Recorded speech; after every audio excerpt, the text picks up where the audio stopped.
Assalamualaikum warahmatullahi wabarakatuh. Kembali lagi bersama di video pembelajaran untuk kimia kelas 11 dan topik yang akan kita pelajari adalah konsep dasar perubahan entalpi. Entalpi dipahami sebagai jumlah energi suatu sistem pada kondisi tekanan tetap.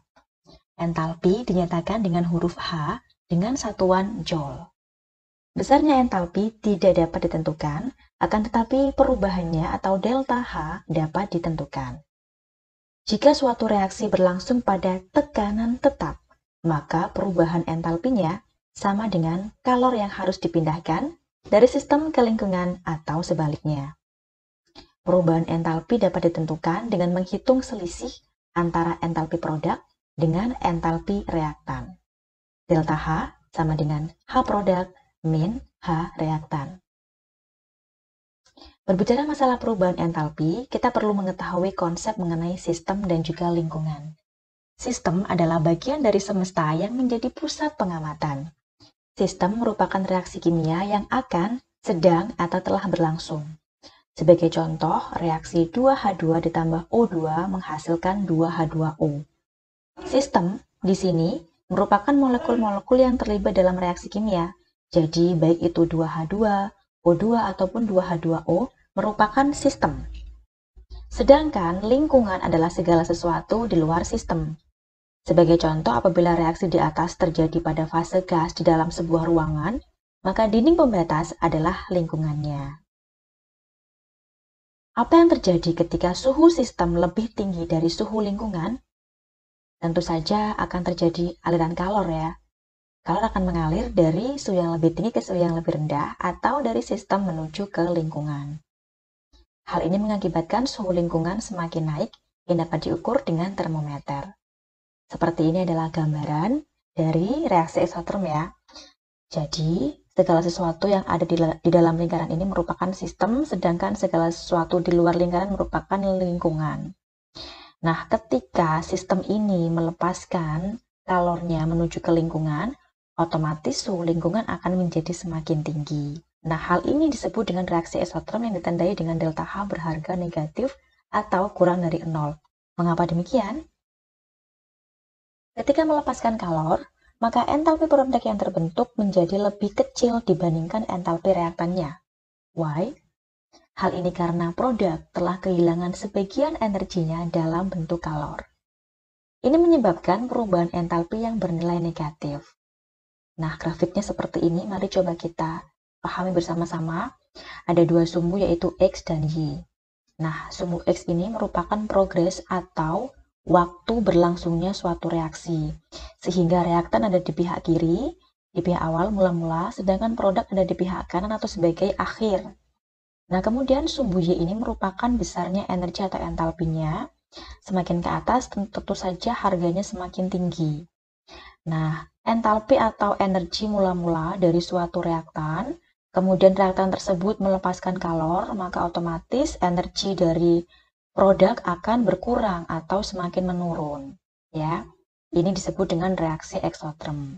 Dengan kata lain, entalpi akhir dari sistem akan mengalami penurunan jika dibandingkan dengan entalpi awal dari sistem. Ya. Nah, selanjutnya, apa yang terjadi ketika suhu sistem lebih rendah daripada suhu lingkungan? Nah, sama dengan yang tadi, maka akan terjadi aliran kalor. Dari mana ke mana?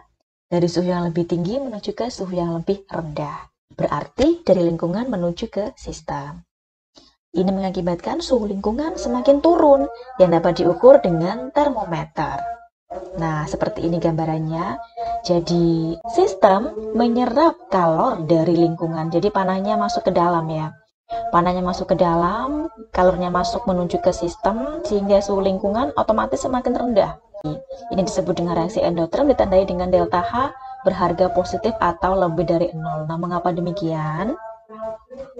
Ketika menyerap kalor, entalpi produk yang terbentuk menjadi lebih besar dibandingkan entalpi reaktannya. Ini karena produk telah memperoleh tambahan energi dalam bentuk kalor atau panas. Ini menyebabkan perubahan entalpi yang bernilai positif. Sama seperti tadi ya grafiknya ya, sumbu X dan juga sumbu Y. Reaktan pasti sebelah kiri, produk sebelah kanan. Nah, karena tadi sistemnya menyerap kalor, maka energi akhirnya akan semakin tinggi dibandingkan dengan energi mula-mula. Ya, saya ulangi, jadi energi akhirnya lebih tinggi dibandingkan dengan energi mula-mula karena sistem menyerap kalor dari lingkungannya. Sekarang kita main tebak-tebakan ya. Martin sedang melarutkan amonium nitrat ke dalam air.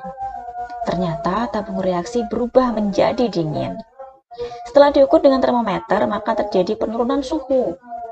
Reaksi apakah yang terjadi? Jawabannya kalau nggak EXO ya endo ya. Let's check this out.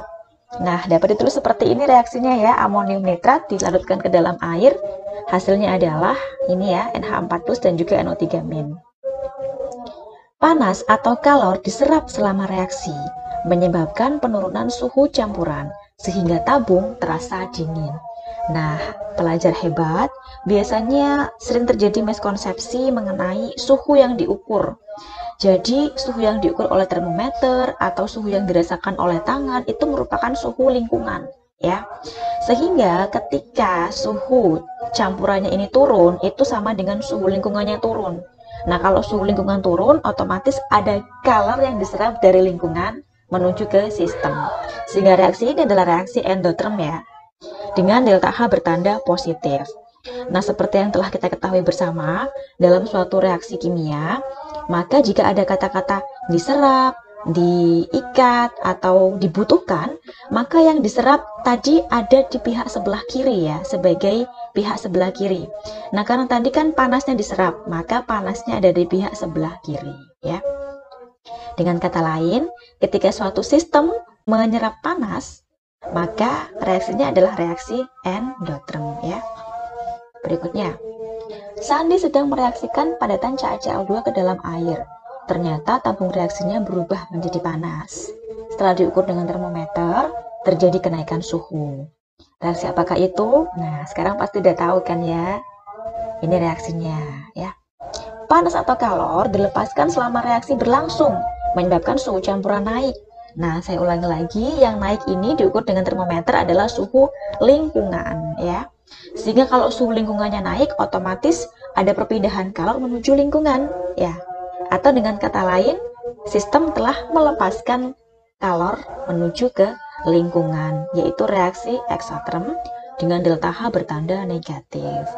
Dan dalam persamaannya, persamaan reaksi kimia, ketika suatu zat atau sistem itu melepaskan, ini kan melepaskan ya, melepaskan panas, melepaskan kalor, maka panasnya itu ada di pihak sebelah kanan. Ya, entalpi akhirnya itu akan lebih kecil dibandingkan dengan entalpi mula-mula, atau energi akhirnya itu akan lebih kecil jika dibandingkan dengan energi mula-mula, karena sebagian energinya sudah dibuang, dilepaskan dalam bentuk ini tadi, panas tadi. Apabila hendak mengklasifikasi suatu reaksi menjadi eksoterm dan endoterm, lihat bagaimana suhu lingkungan berubah. Reaksi eksoterm melepaskan panas sehingga suhu lingkungan menjadi naik. Reaksi endoterm menyerap panas sehingga menyebabkan suhu lingkungan menjadi turun. Kita cek pemahamannya dengan cara mengklasifikasikan reaksi berikut, apakah ekso ataukah endo. Bisa dicatat ya. Yang pertama adalah fotosintesis. Tumbuhan menyerap panas dari sinar matahari untuk mengubah CO2 menjadi glukosa dan oksigen. Tebak apakah ekso apa endo ya. Nomor 2, merebus telur, di mana energi panas diserap dari panci untuk memasak telur. Nomor 3, pembakaran. Pembakaran senyawa yang mengandung karbon dengan oksigen dari udara akan menghasilkan karbon dioksida, atau kadang-kadang sih juga karbon monoksida ya, dan juga air dan panas. Yang keempat, hujan. Hujan merupakan kondensasi uap air menjadi hujan, membebaskan energi dalam bentuk panas. Oke, udah selesai, cuman ada 4 ya ternyata soalnya. Sebelum kita akhiri, saya mau kasih quote kepada kalian. Nah, ada kata-kata bijak yang bisa kita peroleh dari fenomena ini ya. Pemutusan ikatan kimia membutuhkan kalor, sedangkan pembentukan ikatan kimia melepaskan kalor. Gambarannya seperti ini. Jika ada suatu molekul yang berikatan, berarti sudah stabil, kemudian mendapatkan tambahan energi masuk ke sistem, maka energi tersebut akan dipakai oleh sistem untuk melepaskan atau memutuskan ikatan. Terjadi bond breaking, ya.